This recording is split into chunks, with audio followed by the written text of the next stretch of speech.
皆さん、また来てくださってありがとうございます。こちらはマンハッタン、ニューヨーク、木曜日の午後です。ということでね、今日の動画は、今週月曜から月火水と、ニッキー・ヘイリーさん、ロン・デサントスさん、トランプさんと、フォックスで、ディベートではないんですけど、一人ずつにインタビューした、今の問題に対する、大統領になった時のアジェンダみたいな、政策みたいなものですね。それを、聞いていますので、ぜひ見てください。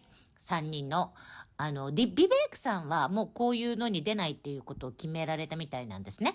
あと、口を開けばトランプさんの悪口しか言わないニュージャージーのクリスティさんっていう人は水曜日にドロップされたんですね。3人が月火水と、意見を聞かれていますので、ぜひ見てください。政策はね、対中国とか、いろんなエネルギー政策とか、あとウクライナとか、いろいろ日本の方にも関わりがあることかなと思うので、これを見ていただいたら、共和党の誰かが大統領になった時に、わかりやすいんじゃないかな、世界情勢が、と思って乗っけてみようと思います。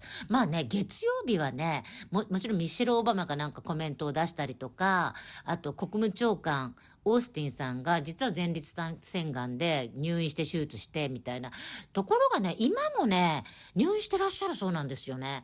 もちろんね、前立腺がんで手術までして ICU に4日もいたってことは相当悪いと思うんですね。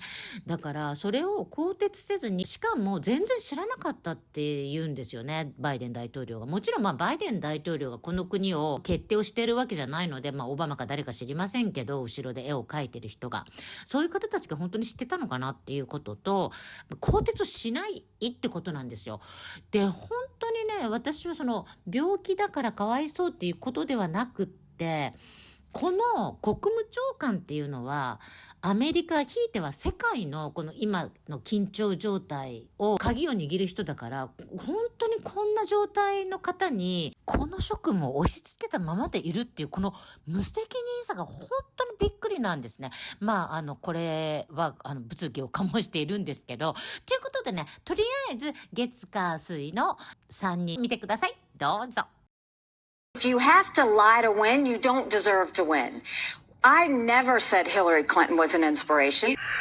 I never said Hillary Clinton was an inspiration. You know, I often say that the reason I got into politics was because of Hillary Clinton. I didn't know her, although I had met her several years before at a women's professional event in Greenville, South Carolina. At that event, she had inspired me to run for office and make my voice heard. And in some ways, she remained inspiring. She is actually the reason that I made the jump. Because you write about her being a big inspiration. Well, look, Israel is a rock-solid ally of ours. They're the strongest ally we have in the Middle East. As president, I will stand with Israel in word and in deed, in public and in private. And what Joe Biden is doing, he's got a schizophrenic policy, because he first said he was for Israel, then he's got his far left who doesn't like Israel, so he's kind of bouncing back and forth, and behind the scenes, they're doing a lot to try to kneecap Israel. The October 7th attack represented more Jews being killed than at any time since the Holocaust. Israel's not just fighting a run-of-the-mill enemy, they're fighting an enemy that wants a second Holocaust, that wants to wipe them off the map. So not only they have a right, they have a responsibility to protect their people and end Hamas once and for all. So as president, they're going to have my support. They're in a very tough neighborhood, but they are a strong and valued ally of the United States of America. So, Governor, last night we had Nikki Haley here, the former governor of South Carolina, and at one point she said, in terms of the broader foreign wars issue, and there is a divide in your party over this, some people feel that there's too much money going to these foreign wars, they don't like it. She basically said that you have become an isolationist. Let's watch a little bit of what she said. I think that DeSantis is wrong for calling this a territorial dispute. I think that Trump has copped out because he used to get it right, and now he's turning around and he's getting it wrong, wanting to be an isolationist. We need to remember that America always needs friends. And do you support the goal of winning in Ukraine, pushing Russia out of the country, and will you go with them that whole distance? Here's the issue. We have a lot of challenges in national security. One is our own southern border. And you have people like Nikki Haley that care more about the Ukraine border than she does about our own border here in the United States. How can you be a sovereign country and let in 8 million people from all over the world, including people that are affiliated with terrorist groups, and we know that, and yet send another $100 billion? That'll be $200 billion that they've sent out overseas while ignoring problems at home. Second, the number one threat to this country in terms of foreign is China. Biden is not doing anything to deter China. My posture as commander-in-chief, and I'm the only one that served in the military, we need more naval power in the Indo-Pacific to be able to deter China's ambitions, not just for Taiwan, but getting out of the first island chain. We're the only ones that are going to be able to have the hard power to deter them. Now, if I could snap my finger, I'd give all of that territory back to Ukraine.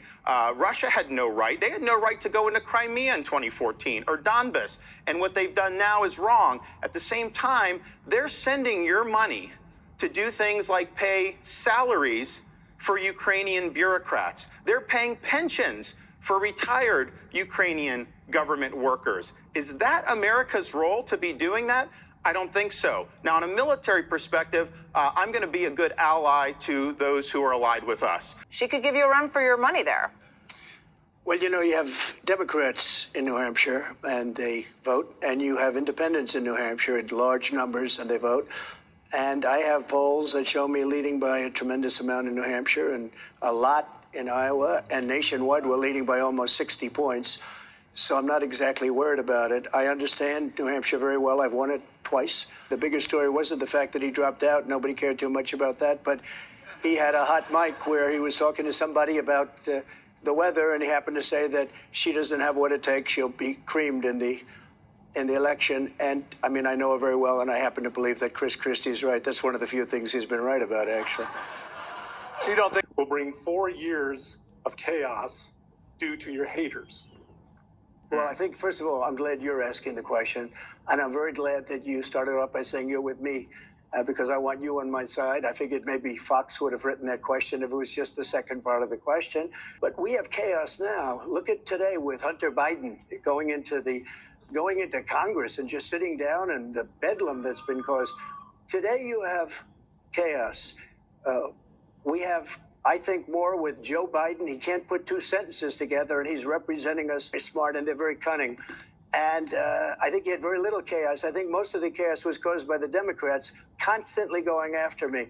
And remember this. Remember that with phony, Russia, Russia, Russia. I mean, if you look at Ukraine, everything was phony. The FISA warrants, the lying to Congress. They had chaos. They were the ones that caused the chaos. We didn't have chaos. We got the biggest tax cuts in history, the biggest regulation cuts in history. I had no wars. I'm the only president in 72 years. I didn't have any wars. And they love that narrative, but they use that narrative because they have nothing else. Now, the new narrative they have, as you notice, I'm going to be a dictator. That's going to be the new narrative because a guy like Biden, there's nothing he can run on. Everything he's turned out, it's turned out badly. The border is a disaster, the worst border in history. I think the worst border in the history of the world. We had the best border in the history of our country. We never had a border like that. So I think we had very little chaos. I think we had tremendous success, but we had the greatest economy in history. And you take a look at our numbers. The numbers were so much better than they are right now. We had no inflation. We were energy independent. We had so much energy. We were ready to start supplying energy, selling energy to Europe, Asia. We would have started to pay down our debt, but we had an incredible 4 years. Again, the greatest economy in the history of our country with no inflation. Pretty good. The country was coming together. It was actually coming together and coming together well. It was a beautiful thing to see, and we're going to do that again. I have the poll numbers that I have because the people, I think this audience is an example. I mean, So with regard to, when Governor Haley was here the other night, she talked about the $8 trillion added to the debt when you were president. How do you address that? What would you say? Very easily. That was a very good investment. And now what they should be doing, instead of the kind of debt that they're building at record levels, they should be paying down their debt, and they ought to go into the energy business instead of this green new scam business that they're in. The economy is horrible, except the stock market's going up. And I think the stock market's going up because I'm leading Biden in all of the polls, every single poll for the last, with states that normally are not easy to lead. And I think, frankly, if I didn't win, I think the stock market would crash. Let me just ask you a follow-up on that about who would be in your cabinet, in your administration. If you are the nominee, which I know you expect to be, who would be in the running for vice president? Well, I can't tell you that, really. I mean, I know who it's going to be. Give us a hint. We'll do another show sometime. Well, what about any of the people who you've run against? Would you be open to mending fences with any of them? I will. I've already started like Christie better.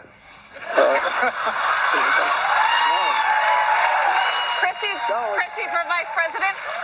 I don't see it. That would be an upset. Christie for vice president. Ladies and gentlemen, I'd like to announce...